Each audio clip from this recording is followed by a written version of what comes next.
मित्रहो नमस्कार. राहुल देशपांडे म्हटलं की आपल्यासमोर येतात एक मितभाषी, अप्रतिम करकरीत ताना घेणारे आणि आक्रमक गायकी असणारे एक शास्त्रीय गायक. खरं तर ते काही वर्षांपासून ॲक्टिंगही करत आहेत. आताही त्यांचा एक चित्रपट आलाय ज्याचं नाव आहे ओ रोमिओ. यात त्यांच्या अगेन्स्ट आहेत नाना पाटेकर, शाहिद कपूर, तृप्ती डिमरी आणि छोट्या छोट्या रोलमध्ये इतर अनेक कलाकार. खरं तर मी नेहमीप्रमाणे या चित्रपटाचा रिव्ह्यू करणार होतो, पण यात राहुल देशपांडे असल्याने आणि मी त्यांचा निस्सीम चाहता असल्याने त्यांच्या भूमिकेबद्दल जास्त बोलणार आहे. त्यांच्या भूमिकेबद्दल म्हणजे त्यांनी चित्रपटाला होकार का दिला असावा ते, आणि प्रत्यक्षात चित्रपटातल्या त्यांच्या कामाबद्दलही. आपल्याला माहीतच आहे की ते एक उत्तम गायक आहेत. शिवाय संगीत नाटकांमधून त्यांनी आपल्या अभिनयाची चुणूकही दाखवून दिली आहे. मध्यंतरी त्यांचा मी वसंतराव हा चित्रपट आला होता, जो अप्रतिम होता आणि ज्यात ते किती कसलेले कलाकार आहेत हे समजले. पण मग हे असं सगळं चांगलं चालू असताना अचानक बॉलिवूडमध्ये पदार्पण, एका भ्रष्ट पोलीस इन्स्पेक्टरच्या रोलमध्ये, तेही त्या कॅरेक्टरच्या तोंडी इतक्या शिव्या असताना. मला पर्सनली ते नाही आवडलं. त्यांनी कुठेही ॲक्टिंग केली असती तरी ती चांगलीच केली असती. याही रोलमध्ये त्यांनी जीव ओतून आणि चांगलीच ॲक्टिंग केली आहे, पण या रोलची त्यांना अजिबात गरज नव्हती. हा अचानक समोर आलेला बदल आमच्यासाठी धक्कादायक होता, आणि तसा तो इन्स्पेक्टरचा रोलही विचित्रच होता.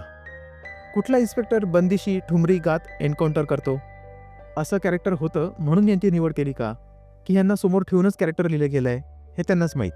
इथे मला स्पष्ट करावंसं वाटतं की मी मराठी माणसाचे पाय खेचत नाही आहे. त्यांनी ॲक्टिंग उत्तमच केली आहे, पण आमच्यासारखे लाखो चाहत्यांना ते कुठल्या रूपात हवे आहेत हे सांगणं महत्त्वाचं वाटलं.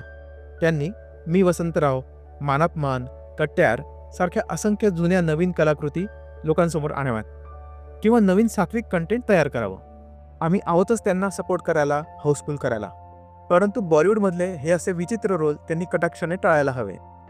असो, वळूया चित्रपटाकडे.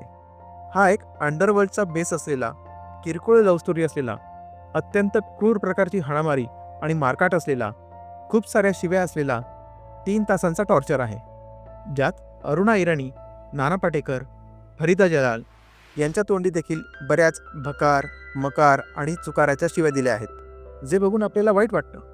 ह्यातली गाणीही अचानक येतात आणि कथेला संथ करतात. चित्रपटाची लांबी ही किमान 15 ते 20 मिनिटांनी कमी करता आली असती. तर आतापर्यंत तुम्हाला समजलंच असेल की हा चित्रपट सर्वांसाठी मुळीच नाही. ज्यांना वस्ताऱ्याने गळा चिरणे, हातपाय तोडणे, हातोड्याने डोके फोडणे असे अनेक सीन बघताना काहीही वाटत नसेल त्यांनी जरूर बघावा. फॅमिलीसोबत किंवा मुलांसोबत हा चित्रपट आपण बघू शकत नाही. मित्रांसोबत जरूर बघता येईल. इतर अनेक बॉलिवूड चित्रपटांप्रमाणेच ह्यातही इलॉजिकल गोष्टी बऱ्याच आहेत. तुम्ही जर त्यांच्याकडे दुर्लक्ष केलं तर तुमची ठीकठाक करमणूक होऊ शकते.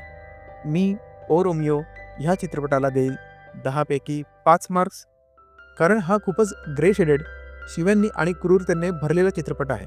शिवाय बघताना आपल्याला एक प्रकारची डल फिलिंग येते. त्यामुळे आपण लोकांना हा चित्रपट रेकमेंड करू शकत नाही. बाकी तुम्ही हा चित्रपट बघितला असल्यास तुम्हाला कसा वाटला ते कमेंट बॉक्समध्ये सांगा. व्हिडिओ आवडला असल्यास व्हिडिओला लाईक करा, आपल्या चॅनलला सबस्क्राईब करा. आपण भेटूच पुढच्या व्हिडिओमध्ये. धन्यवाद.